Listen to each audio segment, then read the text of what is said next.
What's up, everybody, and welcome back to another episode of the Commercial Kitchen Chronicles. Tonight, I have a very special guest. You guys probably recognize him if you're watching the video. It's Gil Cavey from the HVAC Uncensored podcast. And it's kind of weird. It's Tuesday night, I know, but I've got a busy next 3 days, and I'm not going to have a chance to record. So I didn't want to leave you guys hanging. And Gil graciously stepped up to come on, and we're going to catch up and talk about investing in technicians. So, Gil, what's going on, buddy? What's up, man? Thank you so much for being here, man. Like I told you in the text, dude, I really love what you guys are doing, man. Because the fact that you guys are in uncharted territory, there's not a whole bunch of kitchen and that area side of it. I remember starting and there wasn't that many of us. So, the fact that you guys are in uncharted territory and you're kind of paving the way, that it's awesome, dude. I'm happy for you. Thanks, we appreciate it.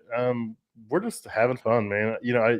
This is going to be episode 101, and I started this. I was talking to myself in front of a camera for like 7 hours and edited it down to like 20, 30 minutes, and absolutely hated my life.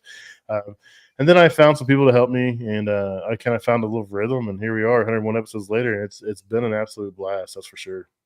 Yeah, man, it goes by fast, and a lot of it's just about staying consistent, and it's awesome that you didn't want to miss this. And even after podcasting for 10 years, man, I still hate, like, I lost power a couple of weeks ago and I held out to the last minute and I'm like, oh, but it happens. And people don't realize, man, the work it takes behind the scene to do these things, because, you're in the field, you're working. And when you get home, everybody wants to relax and you got to go do these things. And, but they are rewarding and you get to meet some awesome people. Yeah, I've met a lot of great people, you included. It's been an absolute blast, the stuff I've done over the last couple of years because of this. I never thought I'd be here. It's really cool. It's super cool, man. Yeah, no, that's awesome, man. The stuff I've done over the last couple of years because of this. I never thought I'd. That was me. Sorry. I was trying to put the YouTube thing on and I accidentally the sound came on. My bad. I thought it was me. I was like, I didn't bring YouTube up. What's going on? That's funny. So we talked a little bit about what I want to talk about, and I think it's been on my mind a lot here. I've been doing what I do for 18 plus years now, and everyone's, hey, how do we get guys? How do we keep guys? How do we retain guys? And I just keep coming back to this theme of like investing in your techs. I mean, and money's great, but money's not the end all be all. I mean, the way I see it is you want to train your guys so that they can leave, but you want to treat them so they will stay. And that's just my mantra when it comes to this kind of stuff. I don't know how you feel about it, but that's really how I kind of see it as a technician. Yeah, no, I'm the same way. And to be honest, you know, running different companies and, being privileged to be able to talk to a bunch of younger techs, and when you hear their answer, most younger technicians, money is not what they're worried about. They're worried about PTO. Mm-hmm. They want paid time off. That's what's important to them. And I agree that some of the best technicians that I've seen has been younger guys that just, let me stop saying guys, younger techs, men and women. And that they come into the industry, they don't know anything, but they have good moral compass. They have integrity. They come from good families. And then you teach them and they end up being rock stars. And if you can continuously do that and, find a kid that, hey, they know college is not for them, but they're unsure of what they want to do. It's like, hey, man, well, why don't you come learn a trade? And if they're willing to do it and they put in the work, it's awesome. And it's so rewarding that when I was still at Beltway, which, so everybody knows, I'm no longer at Beltway.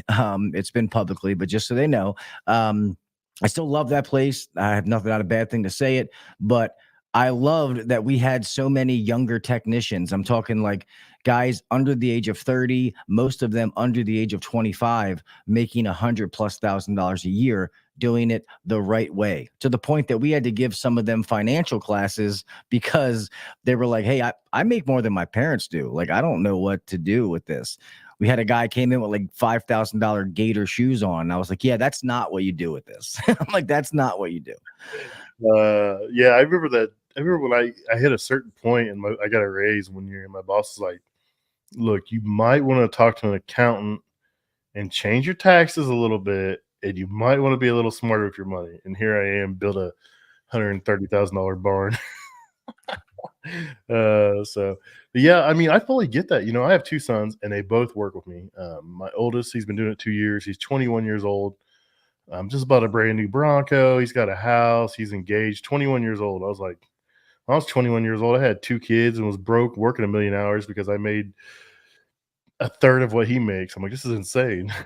Yeah. But it's got to be a proud moment as a father, though, man, to say that you have a 21-year-old kid who's independent, he's in the trades, and that's what we have to do, man. And I think, big ups to you. That's awesome that, you know how it is. Like, I'm the same way. My Mhm. oldest son, if my kids want to do the trades, I am all for it. I just want them to want to do it, not just because I do it. But so many people out there say, oh, I support the trades. Oh, well, would you let your child do it?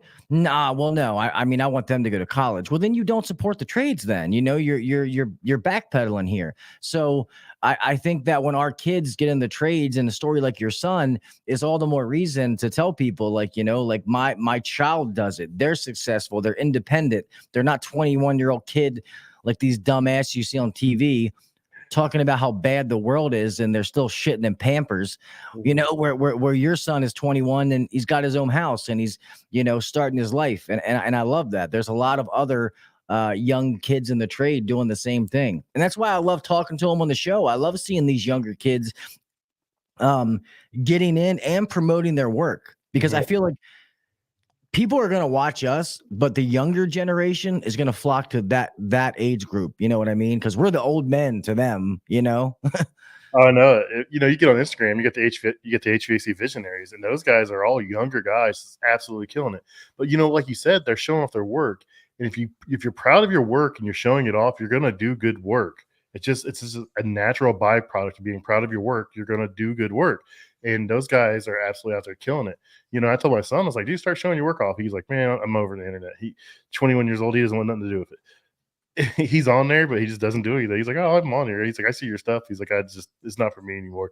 He was one of those kids when he was 13, 14, making the dumb videos. I mean, he had all kinds of followers on TikTok, had like several videos like went viral, and like now it's like all deleted. Like he wants nothing to do with it. I'm like, this is absolutely insane, dude. You got a chance to make some money showing awesome what you do, and you don't want no part of it. I was like, I love it, but it's just funny.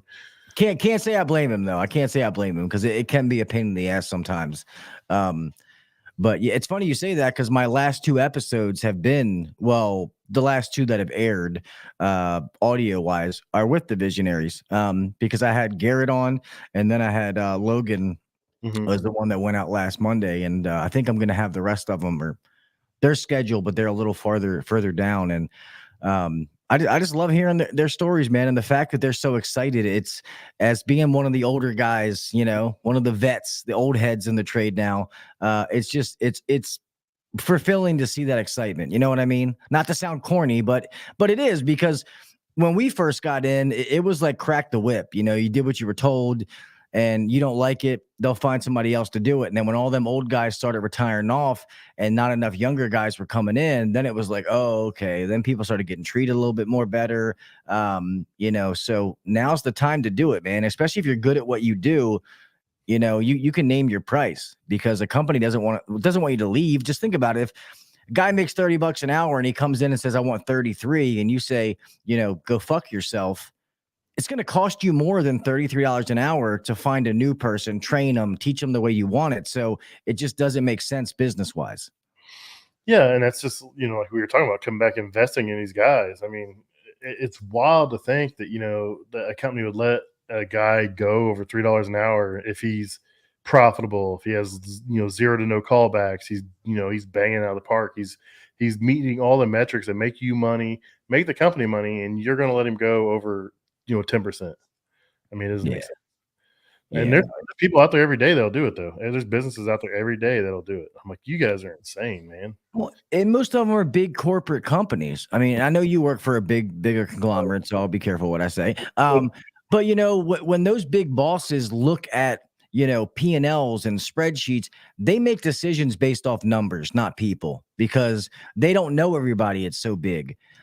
even at Beltway, being almost a $10 million company, we still made decisions because we knew everybody, so that's what I like about the little smaller family style feel is, it's Jimmy, Steve, Pat, Gil. It's not like, oh, we need to cut this by 4%, figure it the fuck out. And that's kind of what happens with these big places, because everyone's replaceable to them. Well, it's just everyone has to report to somebody. Even the people at the very top still report to somebody. I don't care what your title is. You still report to somebody, whether, you're reporting to your parent company, or if you are the parent company and you're running that, you got private equity investors you report to. I mean, there's always someone above you. It's a weird, when you get big, there's always people above you. Shareholders, board of directors that you got to go, say all that stuff to. And trust me, that shit's for the birds. Not to go off on a tangent, but me and Pat were talking off air, man. And, everybody thinks they want to be the boss and they want to run this company, and touche to the people that do, man, because it's a fucking headache. And it's a lot of work. It's fulfilling, but it's a lot of work. And what we're doing right now, talking about investing in technicians and training, that's what I love. That's my passion. That's what I love to do. I would do that shit for free. So getting paid to do it is awesome. So I absolutely love it. And training is just so rewarding too, especially when you have young people that they're asking questions. They're not the ones that are just sitting there on their phone. And then, they have that aha moment where it just clicks, and it's like, oh shit, the squirrel's running, the gears are grinding, like he's getting this or she's getting this, and it's absolutely awesome. And it's almost like that, parent-child relationship kind of deal when you're kind of mentoring them, and it makes you better as the teacher. Like me teaching other people has made me better at what I do. And I know some of the people in the chat that listen to my show as well have heard me say this a million times, but when Jim Bergman said it, you don't really know something till you got to teach somebody else. I just believe that 100%. I mean, that is 100% true.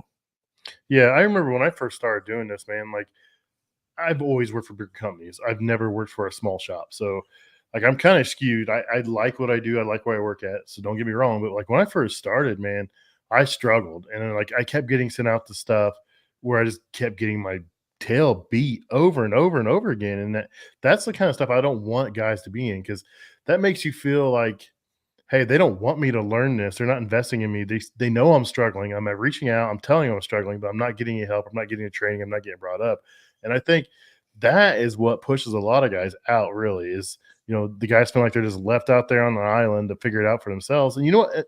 Some guys will flourish and figure it out, but some guys won't. They'll just, I can't do this. They're not going to help me out. I'll find somewhere else that will. Yeah. Well, I think I agree with that. And I think part of it is the tech needs to stay hungry no matter what stage you are in your career. And you always have to challenge people. Something that we would do at Beltway that, I got from Ryan is we would always say the 3 C's. To make somebody be successful, you have to challenge them. What is it? Challenge, care. Now I'm going to forget this. How can I forget the 3 C's? But anyway, one of them is challenge. You have to challenge somebody. They have to know that they're growing and they're moving in the right direction.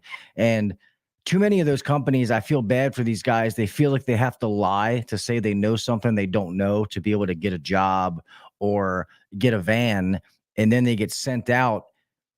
And they get stuck on like what you just said. And then they're afraid they can't call and ask for question because their boss thinks they know what they're doing. And it just starts this vicious cycle that people don't want to do it. Or it's the trade school thing where they get lied to. Oh, you should be making 35, 40 bucks an hour when you get out of here. And then the kids get their first job and find out it's not true. Like you're going to make, 16, 17, maybe 20 if you're lucky. And then they leave. So it's just, yeah, I think we are moving in the right direction. I think things are getting better, just not as fast as we want them, Yeah, I've been doing this 18 years, and the changes I've seen in the industry in 18 years have been wild. And Oh, yeah. we've got guys that are training guys been doing this 35, 40 years. And I'm like, And they're like, "Oh, this guy should be doing this by now. I didn't have this much time." I'm like, "Dude, you learned 40 years ago, like you could carry like 15 common parts and use them on any manufacturer and make it work." I said, now everything's got a proprietary computer in it, touchscreen, everything's proprietary, miles of wire. It's just amazing that how far things have come. And but these older guys, they think, oh, we can just train them a couple weeks, turn them out. I'm like, man, it's not that case anymore.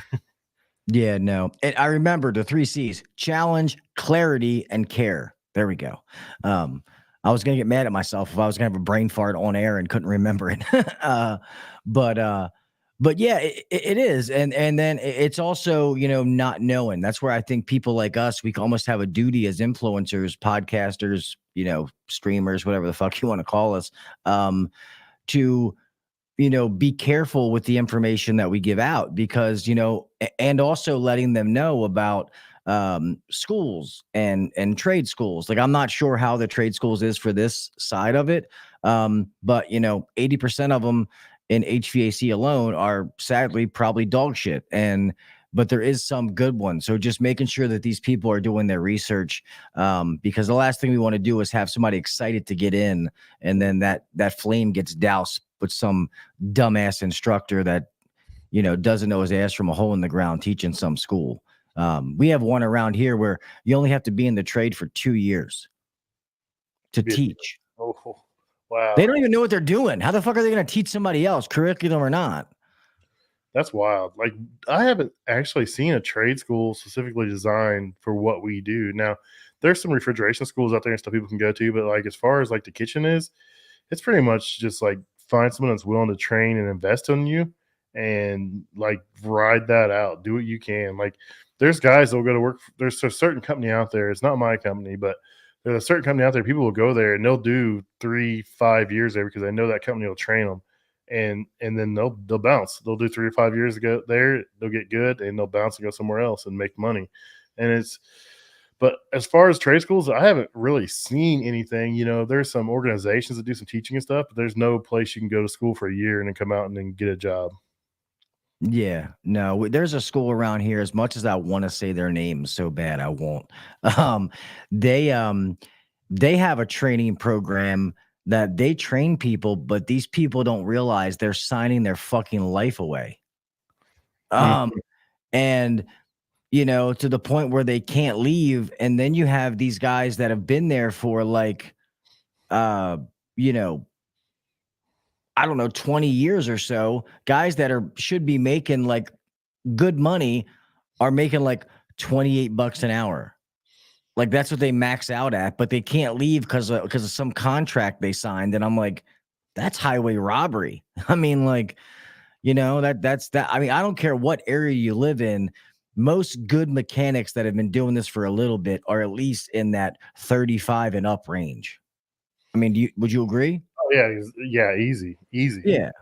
I mean, but someone said trapping people in training sounds like some union halls. I don't know about union halls. I know some companies that, not in my industry per se, but I know a friend of mine's a plumber, and like they sent him to school, and he has to work 5 years after he's done, or they soon he signed a contract, and they'll take whatever money they want. It's a set dollar amount for however long, but he's wanting to go somewhere else, and they kind of get him held hostage until that 5 years is up. It sucks, man. That's a bad feeling because they're gonna get you for $10,000 easy.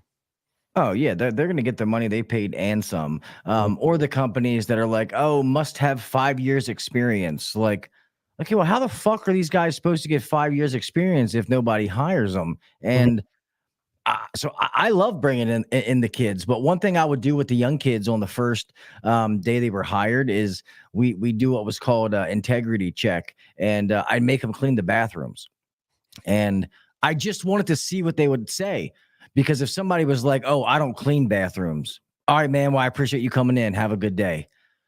But if they would do it and they wouldn't bitch, I'd be like, all right, this is the kind of person that I'm talking about, because me as the general manager of the company, I would clean the bathrooms. You know what I mean? So it wasn't like I was asking somebody to do something I wouldn't do.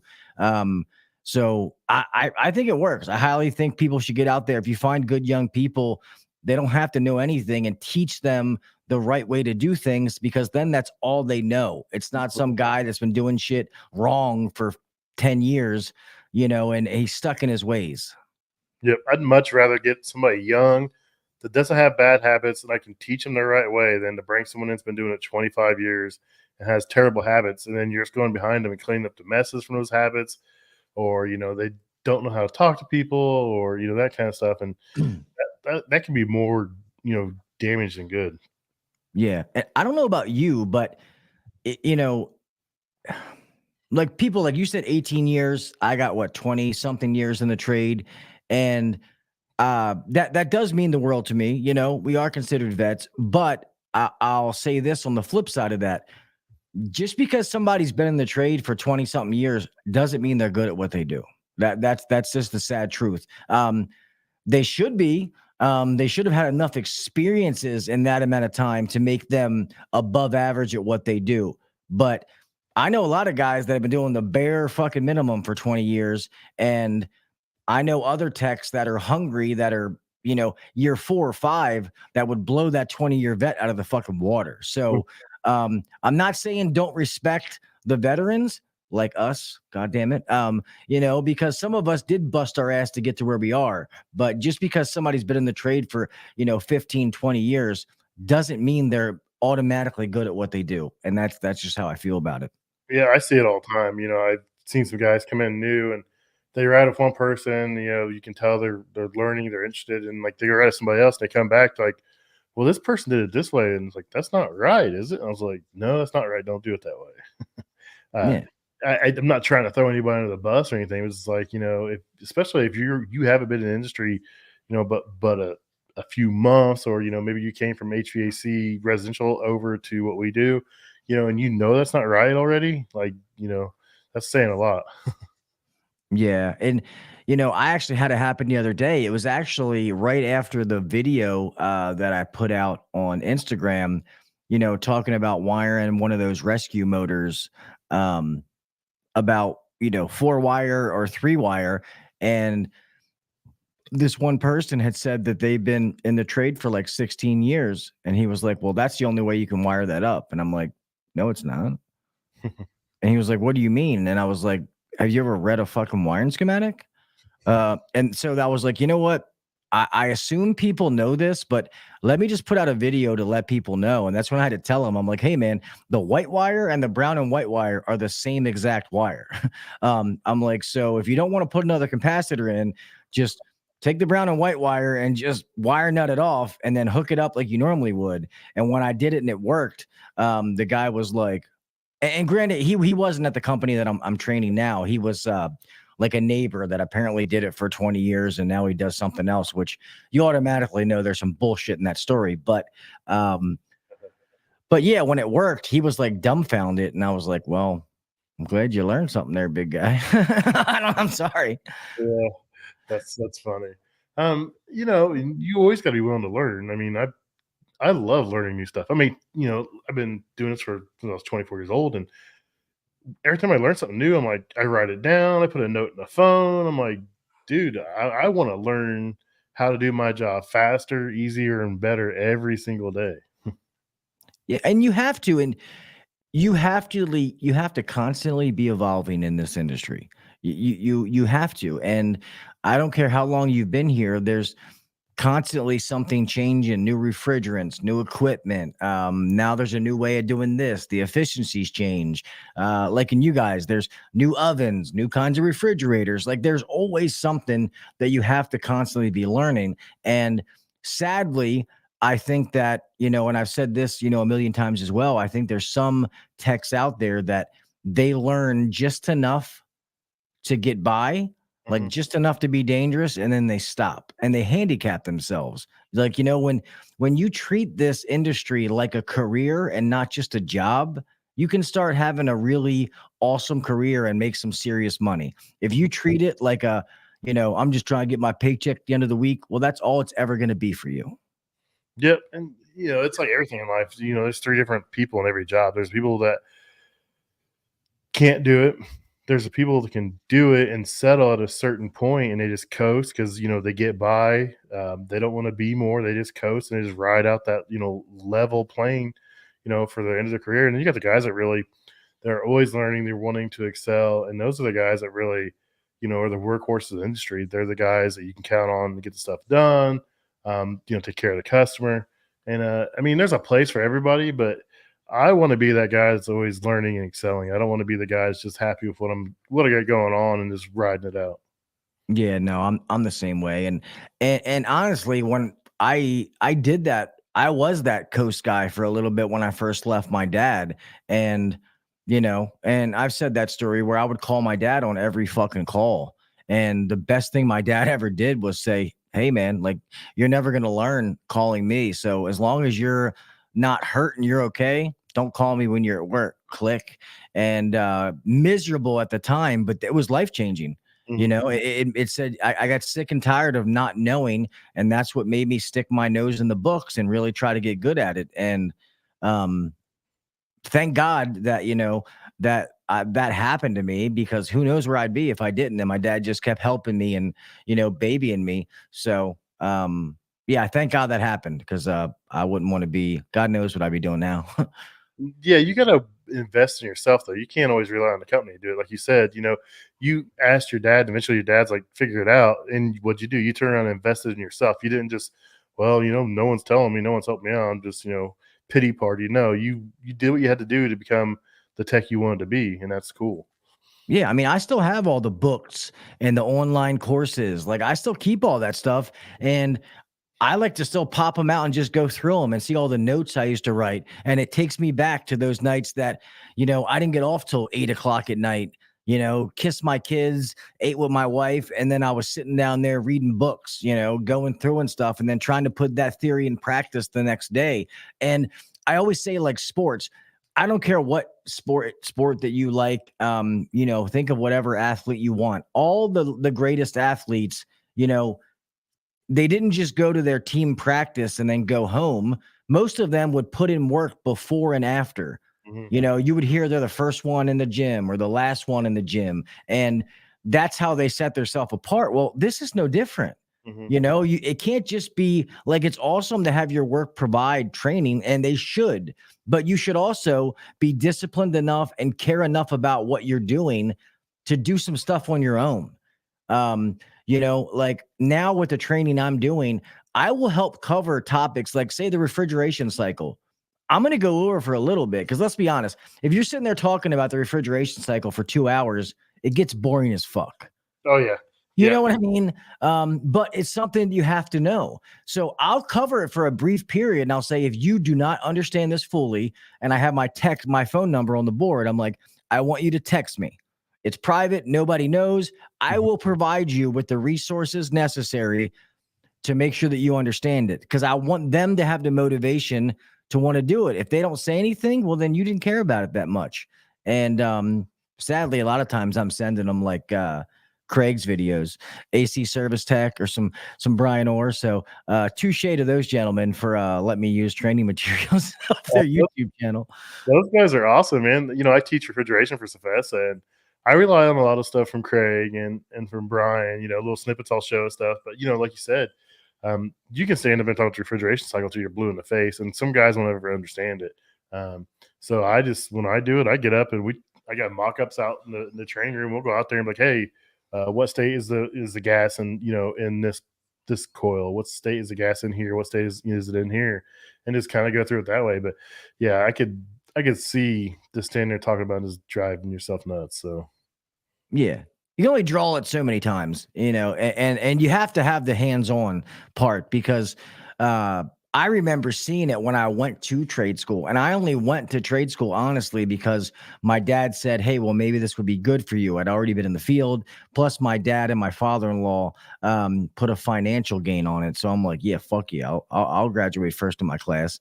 But and this guy was awesome. I forget his name, but he was an African dude, and very smart. When it came to the book knowledge stuff, this guy was ace and stuff. But as soon as it came to the hands-on, he might as well shove that wrench up his ass, because he had no idea what he was doing. So I do think in training and teaching, whether it's HVAC, residential, commercial, or the side that you're doing, the theory and the hands-on has to be blended together to learn properly. yeah, when I first took it over, man, it was like 80% like slides and PowerPoints, and just like when I sat through the class first time and I wanted to beat my head against the wall, I was like, how are you doing this to these guys, man? Like, no way they're learning anything in this. It's like, this is, dude, there was like Copeland videos from like the early 80s, I swear. I was like, they made videos back then? I was like, this thing is terrible. Yeah, we don't use these compressors anymore, but Yeah, there's some compressors and I'm like, what is this? And like, no, why are we teaching the guys this? This is irrelevant. Let's stick to stuff that we know. Let's stick to R290. Let's stick to, the normal stuff we deal with. So it's just like everything else. I mean, you got to invest in the training side of it too. I mean, it's I don't know. You just can't get complacent, especially the way things change. yeah, no, it's funny. Brian Sanders he said, I just know red means high and blue means low. LOL. Yeah, I That's love it. funny, but you'd be surprised how many guys really think that way. Yeah, it's yeah, man. I'm amazed some of the guys are actually in this industry and some of the stuff they do. I'm like, how long have you been doing this? I'm like, and you haven't hurt yourself or like seriously caused damage to anything? Yeah, I wish I would have took pictures today, man. When you go out and see some of these these homeowner ductless installation jobs, they oh my god, they're fucking hilarious. These people obviously they don't know how to flare or anything, so the whole 50-foot line set they used, and they only probably needed like 15 feet. It was just wrapped up underneath of it, wire tied together. The whip for the disconnect was 8 miles too long, just looped. I'll have to try to find a picture of it and send it to you, because I was like, what the fuck is this contraption? Dude, my local Lowe's is selling. I made a video about it. There's like several of my Lowe's is selling Mr. Cools, dude. They got a 120 volt unit and a 240 volt unit, like a single head and a two head. I'm like, what in the world, man? Like, this is crazy. Yeah, and that's one of the things that pisses me off about our trade is, well, trades in general, is the fact that we're so important. And I think that until us in the industry hold ourselves to that standard, we can't be mad when other people or customers don't do it. You know what I mean? Mhm. But yeah, shit like that, it just pissed me off. People like, oh man, I looked that part up on Google, and I know that's more like the residential side, Mhm. but I looked that part up on Google, and it's like, okay, well then why do we have steakhouses or steak restaurants? We can all go to the grocery store and buy a steak and make it ourselves. It's cheaper. Are you gonna take your own steak into fucking Outback and be like, no, I want you to make this? No. Do you negotiate with your fucking doctor or your dentist? Well, don't let them do it to you either. I Yeah. mean, it's I had a friend make a post because uh, their AC quit working at the beginning of the season. They made a post about it, and like it was a capacitor, and they like absolutely lost their mind to what the guy charged them. And I was like, that's actually pretty cheap. I was like, I'd pay that all day, if I was in that situation. And I told the person, I was like, you're not paying for that capacitor. You're paying for that truck. You're paying for the training. You're paying for labor. You're paying for the people in the office. You're paying for the building. It's a lot more to that HVAC call than just a capacitor. That's the only thing you've seen was capacitor. So there's a lot of moving parts on the back end. And the guy, he was mad about it. I was like, because I mean, I was kind of defensive when he made the post, and I really shouldn't have been. But he made it. The normal homeowner. Oh, it's a $7 capacitor and it cost me $400. I'm like, did you clean your coil? Well, yeah. Well, it was more than just a capacitor, then, wasn't it? yeah, and you also paid for that guy's knowledge to be able to do it fast. And I remember explaining to a customer, and I, said the same thing you did. You're paying for the lights, and like, oh, so I have to pay for all that? Yeah, that's how business works. And this person had the nerve to tell me, oh, I used to run a business. Well, I guess I understand why you don't anymore. Yeah, you used to keyword. Yeah, you think when you go to McDonald's, and granted that you're buying that food for your family, and maybe it cost you say $50. You think in that is not paying for all the salaries, the lights, all that kind of stuff? Yes, that's how fucking business works. Do I think there's some people out there that are gouging people and taking it too far? Of Mhm. course. Whenever there's good, there will always be bad. But I'm sorry, $400 for a capacitor for a company that is doing what we're saying. If you want one of them to invest in their technicians and send them to good schools, which are normally out of state, so they're paying for their travel, they're helping them get tools, they're driving good vans, that shit costs money. Who Mhm. the fuck do you think's paying for that? Yeah, and Rich, my co-host here, he goes, it's amazing how much we don't actually make on those overpriced service calls. Yeah, no. When you break it down, there's not as much of it going to the company as you think there is. Just like most of you, especially if you're in residential, like medium size, you're not working for some huge conglomerate, and you think the owner of your company's, sitting in his office counting his money. They're not making as much as you think they are. Mhm, I know that for a fact. Not saying they're hurting for anything, but but they should be in a good place because they're the ones that put all the risk. mhm. You know what I mean? You can always find another job. The business shuts down. That's their livelihood. So they should get those benefits. So it's just don't be ignorant. And I'm not saying I never was either. It's just I always try to play devil's advocate on the other side. And I feel like too many people make these half-cocked, ignorant comments, and it just makes you sound stupid. Like just Mhm.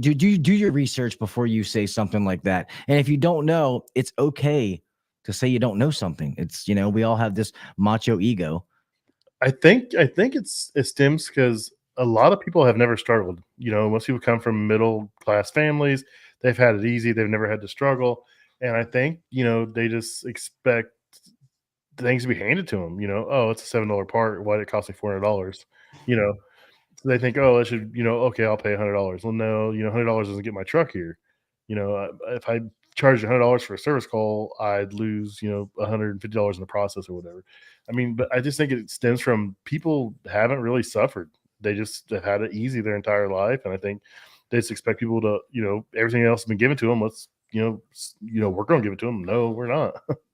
Yeah. Well, and they just don't understand, business and the cost of things. It's just, it's not the way it works. I mean, we all buy jewelry, and, jewelry stores are one of the biggest rip-off markups in the world. That engagement ring that you spent $10,000 for probably cost that jewelry store like a couple $100. And that's the sad reality of the markup in jewelry. But you don't go in there and haggle with him. Yeah. Yeah. Jewelry stores are famous for marking the prices up and having a sale and marking them back down.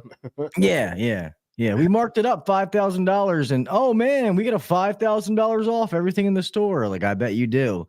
Um, well, you know what it is, man. People want to feel warm and fuzzy. They want to feel like they're getting a discount, and the same thing happens in HVAC.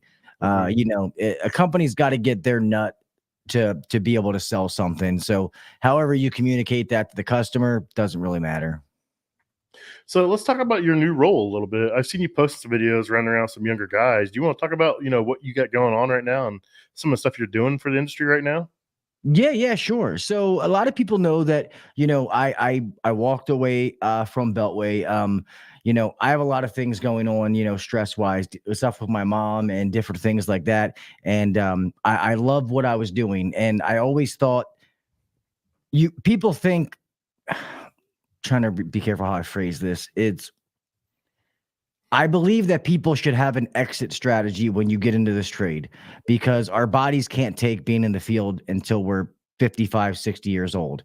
Um, I always thought that my next move had to be into management. So I went into that role. I slowly worked up, and I'm very fortunate and appreciative to be able to be work for two very successful companies at Beltway, a very, successful company. I was the general manager, worked with some amazing people, and the culture was awesome. I love the training part, but the stress of it got to be a lot. It just got to be where it wasn't fun. I love the technical side. I like the fixing things, and I love the training part of it. So right now, obviously, I have the podcast. I have some other business ventures that I do. But right now, I am doing technical training and ride alongs, kind of a coaching thing um, for my buddy Zeke. He's actually one of the moderators that's in there. He owns this company, JC Warner, which is on the Eastern Shore in Maryland. And I've been over there every day riding along with his techs, and it's been absolutely amazing. He's got a nice little smaller shop there doing some really good things. And I'm able to help them with some business advice and help put some process in place, and also be able to help train those techs, like I said. Um, but to be honest, I do like the coaching part, but I don't know if I could be one of those coaches that like just constantly starts over because I'm an emotional person. I like to build relationships. I Right. would, if I was with somebody, and plus to me, I can't go to a company for a week and, oh, you're all fixed. Thanks for the, 10 grand. See you later. I think that's bullshit and a waste of money. And I'm the kind of person that if I went to somebody's company and I felt like I didn't do what I said I was going to do, I couldn't take their money. That's the kind of person that I am. So I think so not I think I'm in the process of doing some kind of coaching and building thing that I'm going to be doing through the podcast, which is going to be more online with people. But I'm not sure what the future holds. I got to talk to Zeke. Who knows? Maybe I may stay there and find a position if he's willing to have me. Obviously, that's his decision. If not, I don't know. Maybe I'll go work for a manufacturer or something. I'm not sure, but I definitely want to do the technical and the training side. That's just very fulfilling to me. Like I said earlier, I would do that for free. So the fact that I can get paid to do that just means the world to me. Even though my son wants me to start my own HVAC company, and I'm like, I don't know if I got it in me to do that right now, brother. Yeah. I used to do more training than I do now, and they're actually revamping a program I used to be in. I'm actually going to go back and get trained on the newest products and start doing that again. And I really enjoy training. I don't know if I want to come off the tools completely, but I do enjoy, going somewhere, meeting some new faces or seeing some old faces I've dealt with and teaching them, on new equipment or teaching them processes and that kind of stuff. I think it's cool to make a connection with these people and to make an impact in their lives. And it's really fun to do. Yeah, and at least on this side, what's good that I get to still keep the tools in my hand because, you know, I think there's too many of these so-called coaches out there, and that's another thing. I think I'm definitely going to go back to being uncensored because I feel like I've been quiet for too long, and I won't do that on your show. I'll wait for mine. But um, I feel like there's too many of these out there that they go out and they sell these cookie cutter fucking platforms.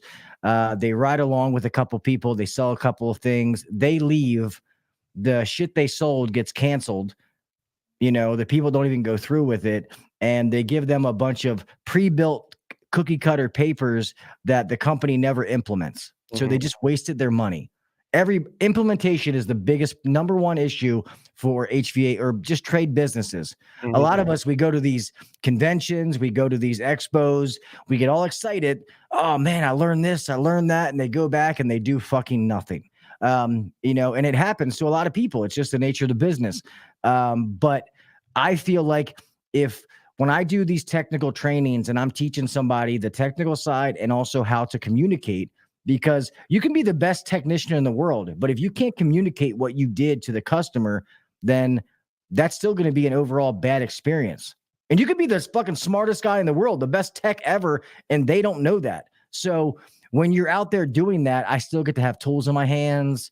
Like I like the classroom setting, but I like being able to ride along because I'm still getting to run calls and still put, tools in my hands, but at the same token, I'm actually teaching somebody at the same time. So it's pretty fun. And I want to do that with my son, like we're talking about with yours.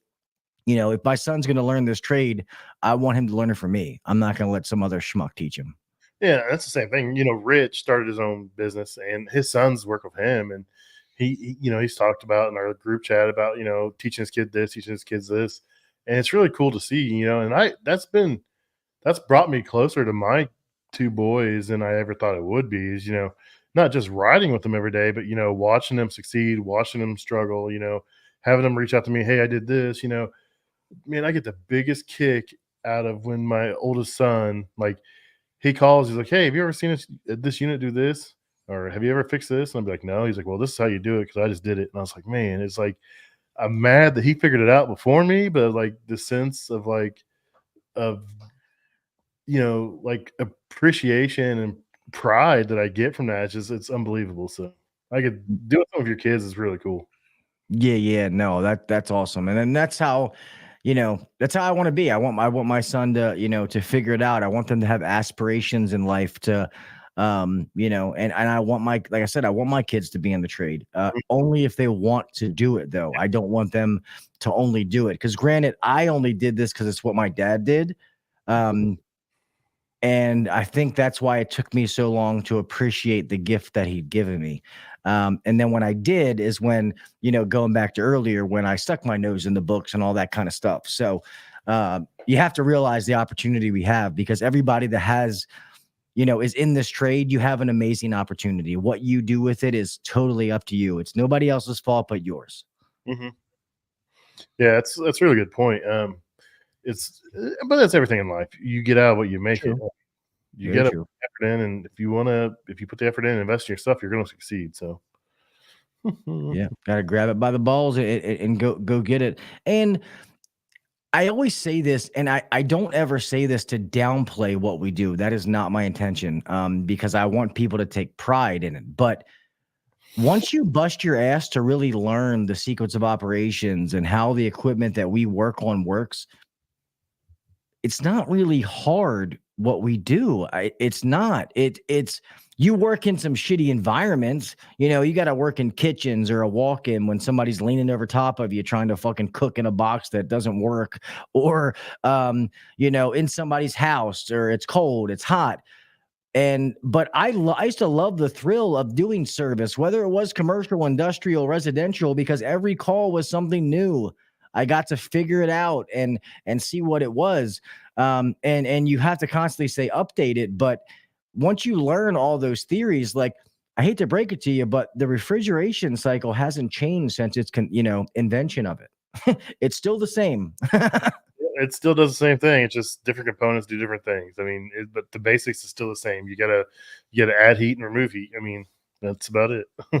Yeah, it's crazy. Or you see people that say they've been in, 15 years, and you hear them talk to customers and they're like, yeah, we gotta make some more cool air, or they say something like that. And I'm like, yeah, dude, refrigeration and air conditioning has nothing to do with cooling. It's all about absorbing heat and dissipating heat. And by removing heat, by the absence of heat, produces cooling. Yeah,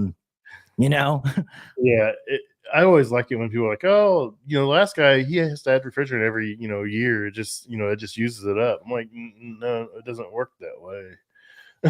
Yeah, I had to tell it to a customer yesterday, and I was like, hey, I know a lot of homeowners have the misconception that, refrigerant is like putting gas in a car, but that is not the truth. And normally you can get them when you say, it's a closed system. Ideally, you should never need it. And I say, when's the last time you recharged your refrigerator? And 9 out of 10 people are like, oh, yeah, never. That makes sense. But you always get that one customer that's like, oh, well, Sears was out here last week recharging it. And you're like, fuck, that didn't work as planned. Yeah, it's a wild thing. So I'm not going to keep you much longer.